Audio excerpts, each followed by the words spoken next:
de Números, capítulo 27. Nós vamos ler, queridos, do versículo 1 ao versículo 11.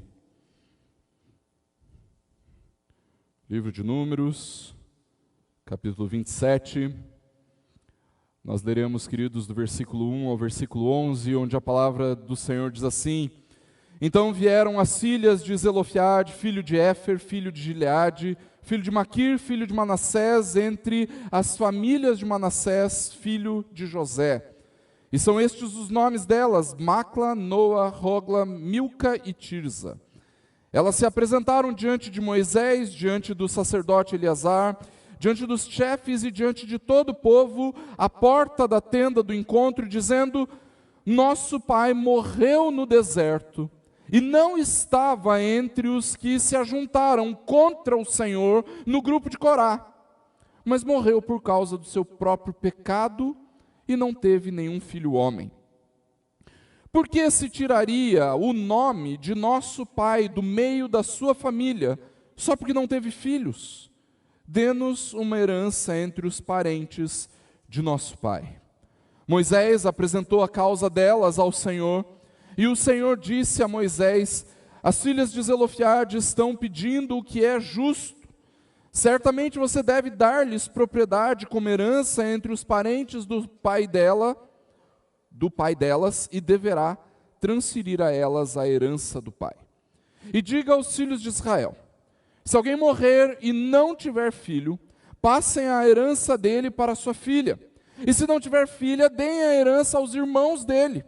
Porém, se não tiver irmãos, deem a herança aos irmãos do pai dele. Se também o pai não tiver irmãos, deem a herança ao parente mais chegado de sua família, para que tome posse dela. Isto será a prescrição de direito aos filhos de Israel, como o Senhor ordenou a Moisés. Vamos orar, queridos? Deus, em nome de Jesus, nós louvamos o Senhor pela Tua palavra e louvamos o Teu nome, porque sabemos que o Senhor tem derramado o Teu cuidado de nós, sobre as nossas vidas, e nós declaramos, Deus, porque confessamos que percebemos o Teu cuidado sendo derramado sobre as nossas vidas, também através da Tua palavra. Por isso nós clamamos: Deus, fala ao nosso coração, que nós sejamos verdadeiramente edificados, encorajados, e que o tempo todo, Deus, nós possamos olhar para o Senhor como o bom pastor, aquele que cuida das nossas vidas.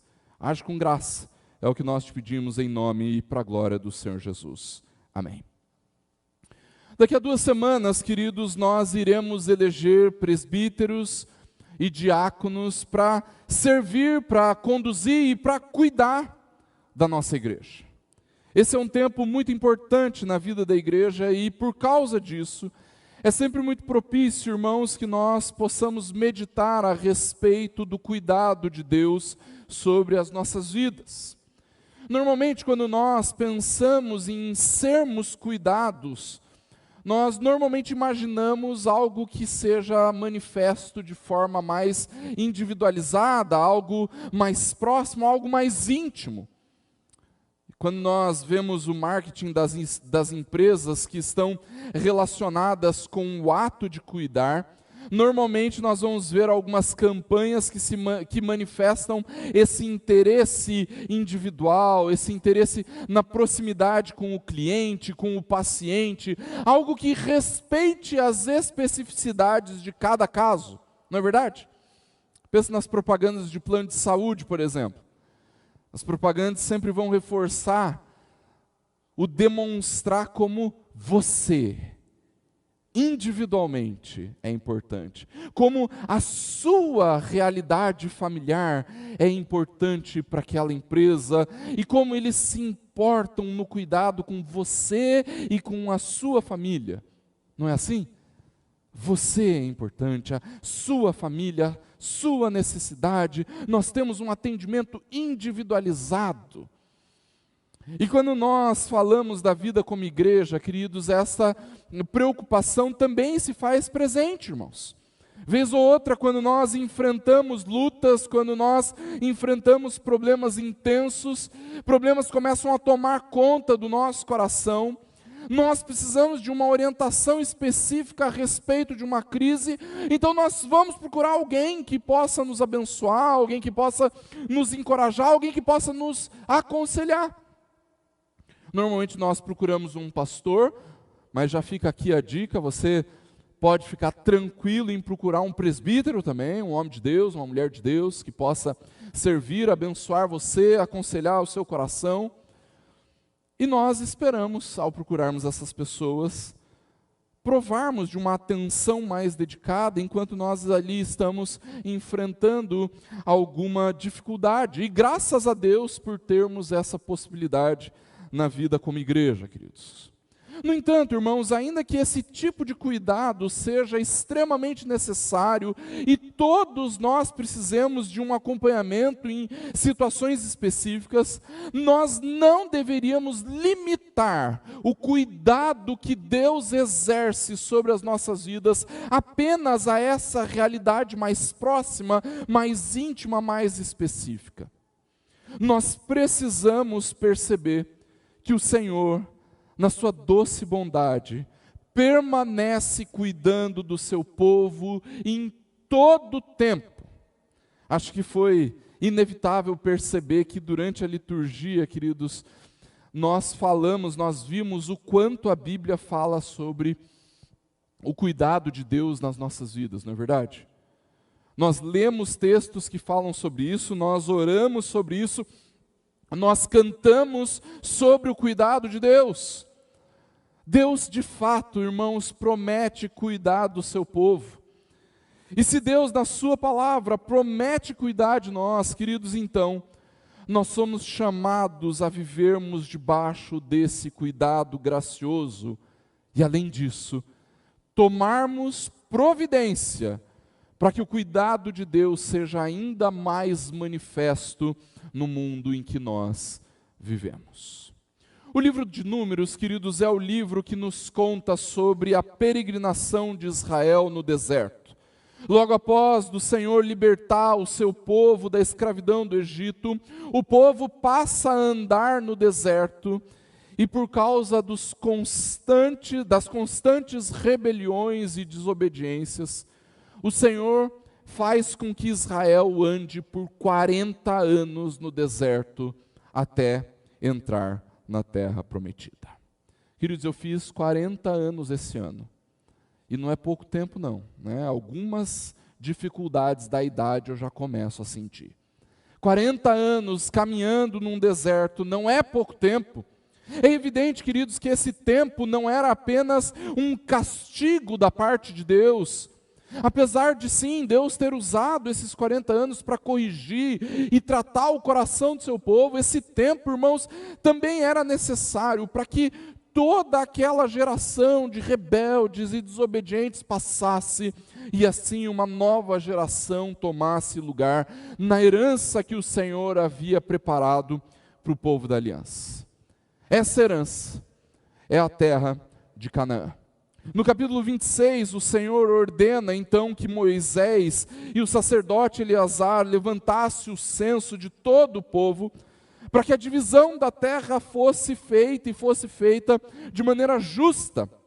Ao fim desses 40 anos de peregrinação, o Senhor começava a preparar a entrada do seu povo em Canaã, na terra prometida.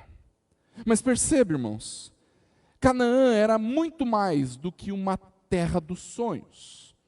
Hoje em dia, isso não é mais tão usual assim, mas se você tem aí mais de 20 anos de casado, você vai entender do que eu estou falando. Eu e a May moramos de aluguel há pelo menos 10 anos, e ainda que os investidores digam para nós que não vale a pena comprar casa, não vale a pena investir no imóvel, que você precisa investir para ter um dinheiro, para investir o dinheiro para ter uma rentabilidade mensal e tudo mais, eu e a May sonhamos com a possibilidade de, se Deus abençoar, comprarmos o nosso cantinho. Quem cresceu antes dos anos 90 muito provavelmente teve ou ainda tem o sonho da casa própria, não é verdade? No entanto, irmãos, Canaã é muito mais do que um cantinho para a gente chamar de nosso, sabe como?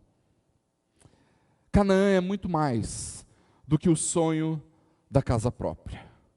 Canaã, queridos, tem um sentido teológico. Canaã era a terra que mana leite e mel, lembra disso? Tudo o que Deus disse e todas as suas gloriosas promessas ao seu povo incluíam as grandes bênçãos da terra prometida, ou seja, Canaã não era tão somente uma localidade, um lugar, mas era a terra da promessa de Deus, um lugar vinculado com a aliança de Deus com o seu povo, o lugar onde Deus derramaria abundantemente das provisões da sua aliança sobre o seu povo. Canaã é a terra da promessa.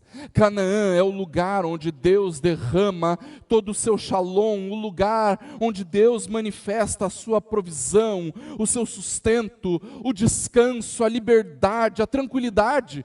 Canaã é o lugar onde Deus derrama todo o seu cuidado sobre o seu povo.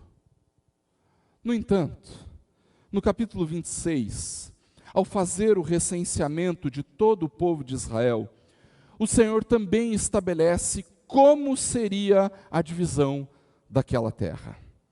E é então nessa circunstância em que as filhas de Zelofeade se apresentam diante de Moisés, no texto que nós lemos. E nessa passagem, queridos, nós somos chamados para percebermos o imenso cuidado de Deus sendo expresso a nós que estamos em Cristo. O texto começa nos contando a história de 5 irmãs, Micla, Noa, Hogla, Milca e Tirza. Macla, Noa, Hogla, Milca e Tirza. Elas eram filhas de Zelofeade, um dos homens de Israel, descendente de José. E o texto não nos dá muitas informações a respeito de quem era este homem, ou do que ele havia feito. A respeito dele, além da sua genealogia, tudo o que nós sabemos dele, queridos, é que ele não era um daqueles que se rebelaram com Corá e que ele não tinha filhos homens.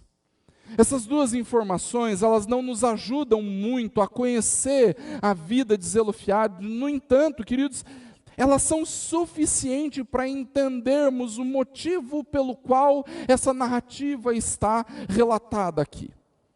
O fato de Zelofeade não ser um dos revoltosos de Corá, irmãos, nos conta que ele não estava entre aqueles que não reconheciam a liderança de Deus através de Moisés. A Bíblia nos conta que 3 homens, Corá, Datã e Abirão, e mais 250 outros homens, se rebelaram contra Moisés e Arão, reclamando que estes dois não podiam ser e não deveriam ser os mensageiros de Deus. Na ocasião, Deus então os castigou com a morte, e toda a sua geração foi dizimada, fazendo com que não pudessem entrar na terra prometida. Mas o texto também nos diz, queridos, que Zelofeade não tinha filhos homens, algo que era extremamente complicado por causa dessa legislação da herança da terra no Antigo Testamento. De acordo com a lei de Deus, apenas os filhos homens poderiam ser considerados herdeiros legítimos, e por isso a terra sempre permaneceria na mesma família, na mesma tribo, de acordo com a vontade de Deus. Tudo isso colocava sobre aquelas mulheres uma situação muito delicada. Seu pai estava morto, elas muito provavelmente ainda não eram casadas, e por isso elas ficariam sem herança na terra de Canaã. No entanto, queridos, perceba que a situação delas era mais profunda do que simplesmente não ter um pedacinho de terra no latifúndio. No versículo 4, elas expressam a real preocupação.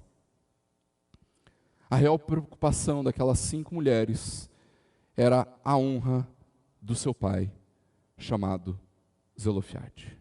Por que se tiraria o nome de nosso pai do meio da sua família, só porque não teve filhos?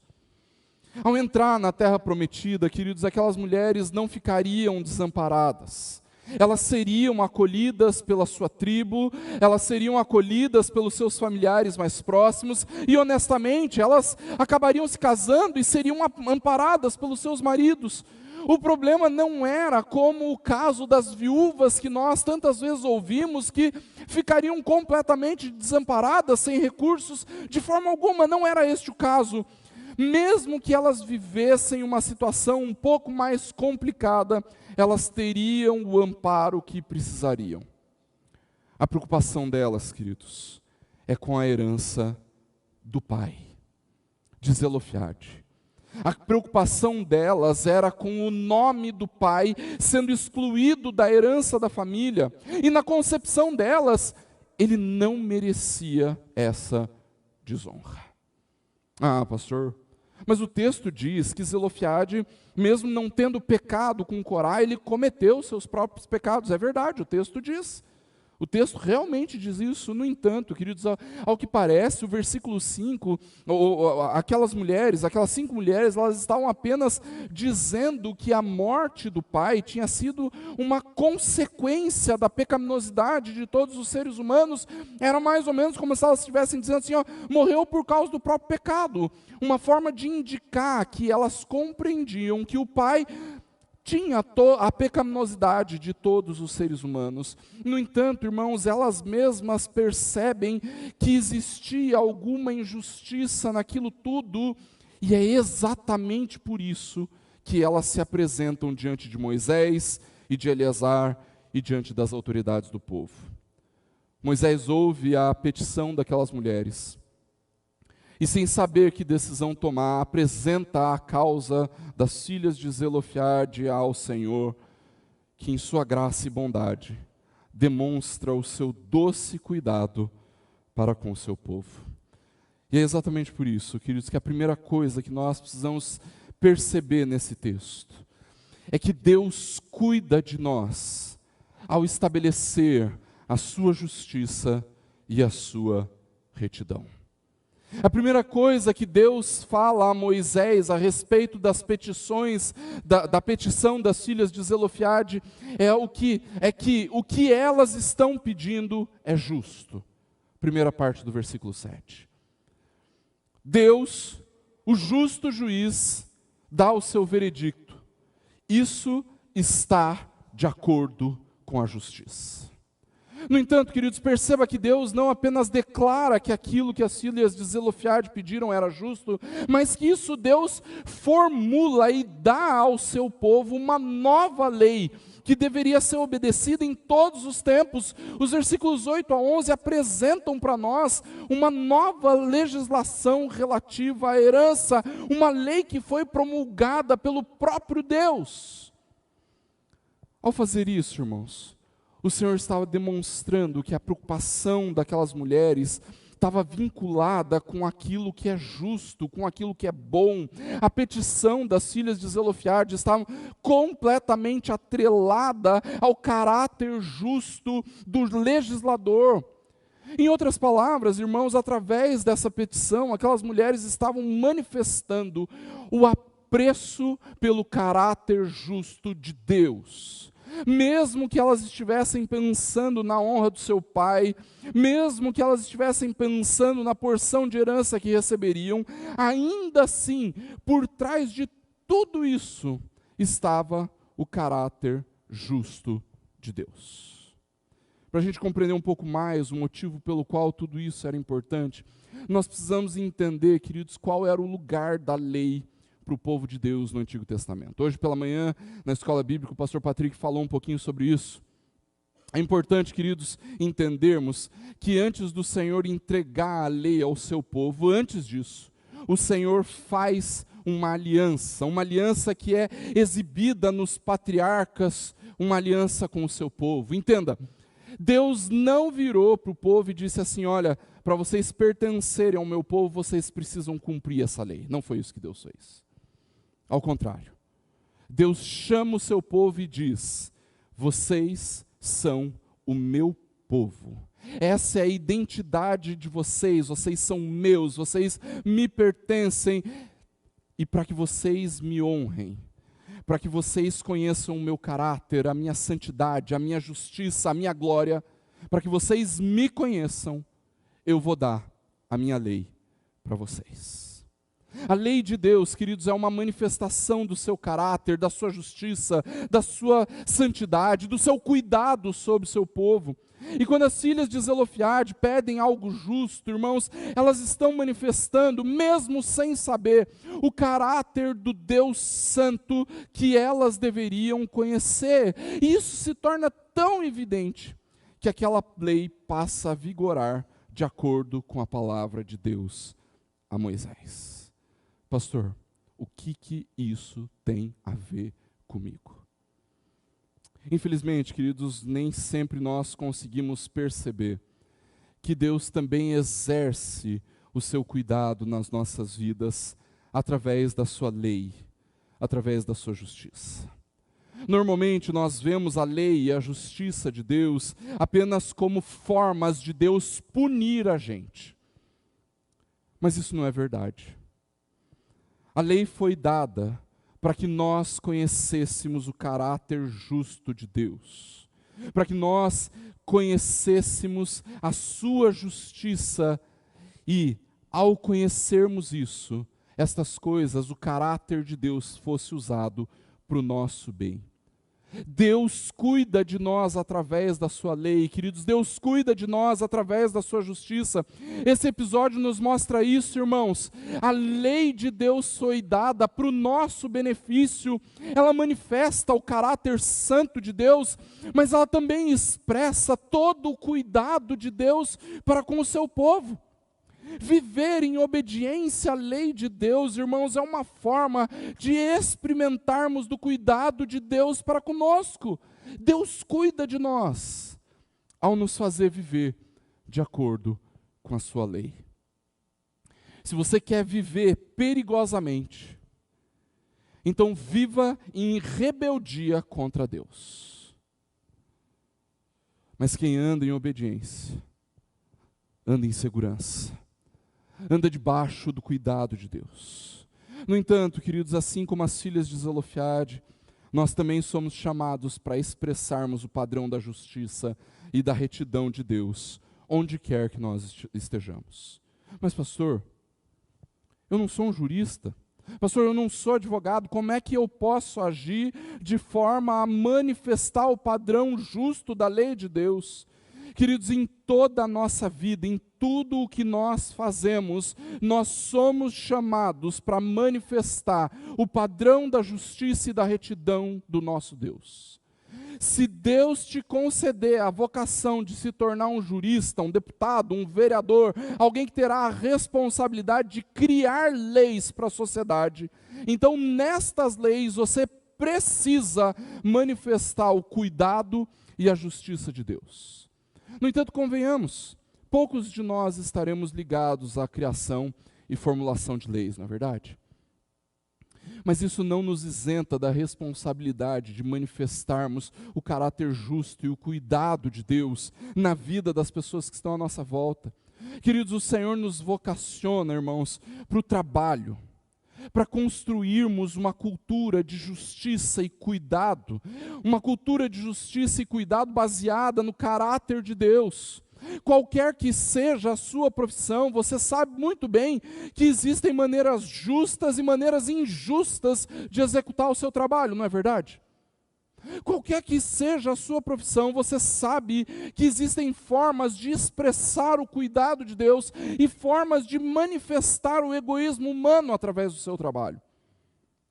Nós somos chamados, irmãos, para expressarmos a justiça e o cuidado de Deus em tudo o que nós fazemos, seja em casa, seja na vizinhança, seja no trabalho, seja nos estudos. Em tudo isso, nós devemos manifestar a justiça e o cuidado de Deus. Deus cuida de nós ao estabelecer a sua justiça e retidão.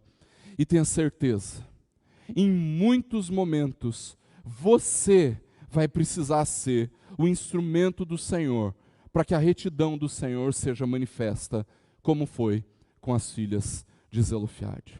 Mas em segundo lugar, irmãos, lembre-se que, preste bem atenção, Deus cuida de nós ao nos incluir na sua herança. Como eu disse antes, queridos, Canaã não era apenas o sonho da casa própria, sabe como? A terra de Canaã era a terra que mana leite e mel. A terra da promessa. Canaã era o lugar da liberdade. Canaã era o lugar da provisão. Canaã é o lugar onde o Senhor derrama as provisões da aliança sobre o seu povo. A terra de Canaã era o lugar do contentamento, da satisfação, o lugar do descanso, da tranquilidade. Canaã é onde o próprio Deus guia, guarda, protege e cuida do seu povo. Aquelas mulheres, elas estavam desesperadas a ponto de se apresentarem diante dos homens mais importantes, mais poderosos do seu povo, os homens que tinham a responsabilidade de governar e liderar um povo com 600 mil homens, quase 2 milhões de pessoas. Mas para elas, era insuportável pensar na possibilidade de ver a desonra do pai Zelofiade. Elas não poderiam viver em paz se a memória do pai não estivesse em paz. E queridos, na cultura hebraica isso era muito forte. Ter um herdeiro era a realização da provisão de Deus na minha vida, na vida de alguém. Abraão, Isaque e tantos outros se viam como amaldiçoados porque eles não tinham herdeiros. E as filhas de Zelofiade expressam isso: olha, o nosso pai morreu por causa do seu próprio pecado e não tinha filhos homens. Ou seja, elas achavam que Deus tinha amaldiçoado Zelofiade por não haver alguém para herdar a terra prometida no lugar dele. Hoje em dia nós não vemos mais dessa forma, queridos. É perfeitamente possível que homens e mulheres piedosos, tementes a Deus, não tenham filhos, e não há nenhum problema nisso.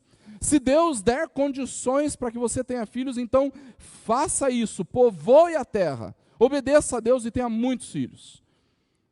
No entanto, você não é alguém amaldiçoado por Deus, porque não tem ou porque não teve filhos.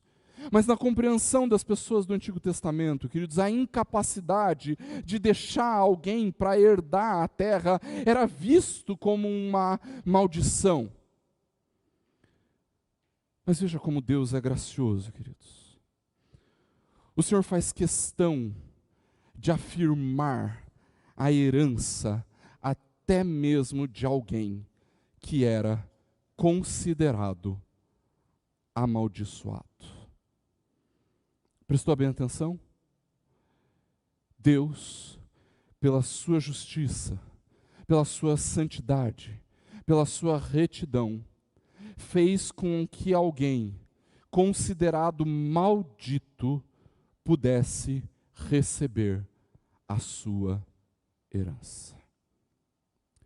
Veja bem, ainda que a gente saiba que Deus nos abençoa quando nós somos guiados pela sua vontade a lugares específicos, nós não cremos mais em uma Canaã no sentido em que os israelitas criam num lugar geográfico, ainda que a gente espere pela Canaã celestial como peregrinos andando em direção à glória eterna. Existe uma perspectiva da Canaã, queridos, que já é real para nós. Eu costumo sempre lembrar os irmãos, o céu é um lugar especial porque Deus está lá. Nós ansiamos por estarmos no céu, porque Jesus está lá. O que eu quero dizer com isso, queridos, é que em um certo sentido, a nossa Canaã não é um lugar. A minha e a sua Canaã é Jesus. Olhe para a expectativa que o povo de Deus tinha a respeito da terra prometida. Lá, em Canaã, Deus nos dará descanso. Lá, Deus nos dará liberdade. Lá, Deus nos dará tranquilidade. Em Canaã, Deus nos trará prosperidade, vida plena, abundância, paz. Tudinho o que nós já temos em Cristo. Todas essas coisas nós já herdamos em Cristo. Deus derrama abundantemente o seu cuidado sobre as nossas vidas, queridos, ao nos incluir na sua herança, ao nos incluir em Cristo. Mesmo sendo nós merecedores de maldição, mesmo vivendo no nosso próprio pecado, mesmo sendo considerados amaldiçoados por causa dos nossos pecados, Deus cuida de nós de maneira abundante, sobrenatural, extraordinária, ao nos incluir nas promessas das quais Cristo é o herdeiro, e por isso agora benditos somos. Tudo é de Cristo, e nós, pela graça, co-herdeiros de Cristo. Se Canaã era o lugar da bênção, da provisão, da paz, da abundância, da liberdade, do cuidado, então Jesus é a nossa terra prometida. Se aquilo que nós temos é o que Jesus fez, o que Jesus disse, e aquilo que Ele colocou no nosso coração, então, queridos irmãos, nós temos tudo. Tudo é meu. Temos tudo o que nós precisamos para a nossa vida em Cristo. Por isso, alegre-se em saber que Deus cuida de nós ao nos incluir na sua herança em Cristo. E em terceiro lugar, seja consolado, sabendo que Deus cuida de nós ao nos fazer crer na sua promessa. Perceba um outro detalhe do texto. Onde o povo de Israel estava naquele momento. O que eu quero que você perceba é, o povo já havia entrado na terra prometida? Ainda não. O povo ainda enxergava Canaã ao longe, a terra prometida estava diante deles, mas eles ainda não tinham entrado e tomado posse de Canaã. Canaã ainda era tão somente uma promessa, quando aquelas mulheres se achegam diante de Moisés e dos líderes do povo. Não existia nada concreto, não existia fato consumado, o que existia era a palavra de Deus que dizia que o próprio Deus, o Senhor, daria aquela terra a eles, ao seu povo, como herança. Perceba, irmãos, elas nem sequer tinham entrado na terra prometida e já estavam olhando para a herança do Senhor. Entenda, elas não estavam expressando uma preocupação ansiosa, o que será de nós? Como é que vai ser o nosso sustento? Ao contrário, queridos, mesmo antes de entrar na terra prometida, as filhas de Zelofehade, pela fé, criam que o Senhor traria vitória e levaria o seu povo até Canaã. Aquelas mulheres estavam absolutamente convictas a respeito da vitória que o Senhor efetuaria em favor do seu povo. E essa convicção era tão grande que elas chegaram a antecipar, entre aspas, um problema. E por que isso é tão importante, queridos? Isso é importante porque uma geração incrédula tinha sido sepultada pelo caminho no deserto. Lembre-se, um dos maiores motivos pelos quais o povo peregrinou por 40 anos no deserto, queridos, foi por causa da incredulidade. Enquanto Josué e Caleb mantiveram-se firmes, convictos de que deveriam subir para batalhar contra os cananeus, para tomar posse da terra que o Senhor prometera, os outros 10 espias permaneceram incrédulos. E essa incredulidade permeou toda a rebeldia do povo de Israel no deserto. A incredulidade conduziu aos ídolos, a incredulidade conduziu ao descontentamento com Deus, a incredulidade conduziu ao questionamento e à rebeldia contra aqueles que Deus havia levantado como líderes, a incredulidade conduziu à imoralidade. Era muito significativo que depois de uma geração incrédula, Deus levantasse em homens e mulheres cheios do Espírito, cheios de fé, que criam nas promessas do Senhor e que estivessem convictos da herança que o Senhor daria. As filhas de Zelofehade mantinham essa firme convicção, queridos. O reformador João Calvino, comentando esse texto, queridos, diz que elas confiavam no testemunho de Moisés de que o Senhor traria vitória, e por causa disso elas lidavam com aquela herança como se elas fossem tomar posse dos seus direitos naquele mesmo dia. Perceba como isso deve ter trazido uma confiança tremenda para aquele povo que iria batalhar contra os inimigos, irmãos. Quando Moisés consultou Deus a respeito dessa questão, e Deus revela que aquilo é justo e correto, então todas as pessoas do povo, todos os líderes foram encorajados pela fé daquelas mulheres. Mas o que isso tem a ver conosco? Veja, Canaã era a terra da aliança, o lugar de provisão e cuidado da parte de Deus. No entanto, Canaã tinha um caráter provisório. O Antigo Testamento mostra, queridos, como Canaã era temporal e limitado. Ali, o povo ainda estava sujeito à desobediência, e como aconteceu, Canaã foi o lugar em que o Senhor Deus também derramou o seu juízo sobre o seu povo. Se Deus concedeu vitórias para que o povo entrasse na terra prometida, possuísse a terra, ali, o Senhor também trouxe pesadas derrotas para corrigir e convocar o seu povo ao arrependimento. Em Canaã, o Senhor efetuou o seu juízo. E por causa do pecado do povo, da desobediência, da rebeldia, Canaã então se mostra para nós como sendo insuficiente para ser o lugar da plenitude de Deus. No entanto, queridos, o Senhor e os servos do Senhor no Antigo Testamento miravam uma outra realidade, uma realidade superior, um lugar onde a nova aliança fosse estabelecida.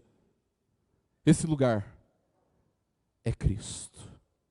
Enquanto Canaã é temporal e limitado, em Jesus, queridos, todo o cuidado que nós precisamos é eterno e completo. E se em alguns momentos algumas coisas parecem ausentes, desajustadas, problemáticas, não é porque nós não as possuímos, elas já são nossas. No entanto, ainda não desfrutamos delas plenamente. Eu ia brincar com o presbítero Luiz Alves depois, que ele cantou, né? A gente cantou, não morrerei, enquanto o Senhor não cumprir em mim, né? Zelofehad morreu. No entanto, Zelofehad herdou uma terra muito melhor que Canaã. Assim como Moisés não pôde entrar na terra prometida, e herdou uma promessa ainda maior, superior, mais excelente do que Canaã. Ah, queridos irmãos, nós esperamos por promessas que se realizarão completamente, quando nós estivermos na Canaã celestial. Quando nós estivermos no céu com Cristo. Mas isso não quer dizer que essas vitórias já não nos pertençam, elas pertencem sim. Assim é a vitória contra o pecado, irmãos. Nós já somos vitoriosos, nós sabemos que mesmo sabendo que somos vitoriosos, nós sabemos que esse corpo mortal continua padecendo e sofrendo com a corrupção. Mas um dia, nós esperamos desfrutar plenamente dessa vitória. Não é verdade? Nós já temos liberdade e vida, e nós sabemos que num breve momento, num abrir e fechar de olhos, nós estaremos com o Pai, mesmo que para isso nós tenhamos que passar pela morte. Se a plenitude de vida ainda não é plenamente real, então nós não olhamos para essa Canaã aqui. Não esperamos que essa Canaã aqui, material, terrena, palpável, se torne melhor. Nós aguardamos o cumprimento pleno dessa vida abundante, vida que nós já temos em Cristo, herança guardada nos céus com Deus, e esse momento em que nós ainda enxergamos Canaã pela fé, queridos, precisa ser vivido conservando a viva esperança dessa herança guardada nos céus, e ainda mais, queridos, assim como as filhas de Zelofeade, nós somos chamados para demonstrarmos a fé nessa esperança superior. Nós, como povo de Deus, às portas da terra prometida, nós continuamos a proclamar uma esperança que não está vinculada com um lugar, que não está vinculada com condições, com ideologia, com políticos, com sociedade, que não está vinculada com um mundo melhor. A nossa esperança está em Cristo, a nossa Canaã, a nossa herança, o cuidado de Deus sobre as nossas vidas. Que o nosso coração, querido, seja inundado do cuidado de Deus sobre as nossas vidas. Ao provarmos da sua justiça, da sua retidão, ao nos percebermos incluídos na sua herança e também ao nos mantermos confiantes nas promessas eternas do nosso Senhor. Que Deus nos abençoe. Feche seus olhos, abaixe sua cabeça, nós vamos nos preparar para a ceia do Senhor. Deus, em nome de Jesus, Pai, nós te louvamos pelo cuidado que o Senhor tem derramado sobre as nossas vidas. Deus, nós nem sempre conseguimos perceber que o Senhor cuida de nós, ao nos fazer provar da sua justiça, da sua retidão. Deus, tem misericórdia de nós, porque nem sempre nós nos percebemos incluídos na sua herança, mas sabemos que o Senhor cuida de nós. Deus, por favor, que o nosso coração, a nossa mente se mantenha confiante nas promessas eternas do Senhor, porque nós sabemos que o Senhor tem cuidado de nós. Age, Deus, com graça, e que agora, Pai, em que nós vamos participar da ceia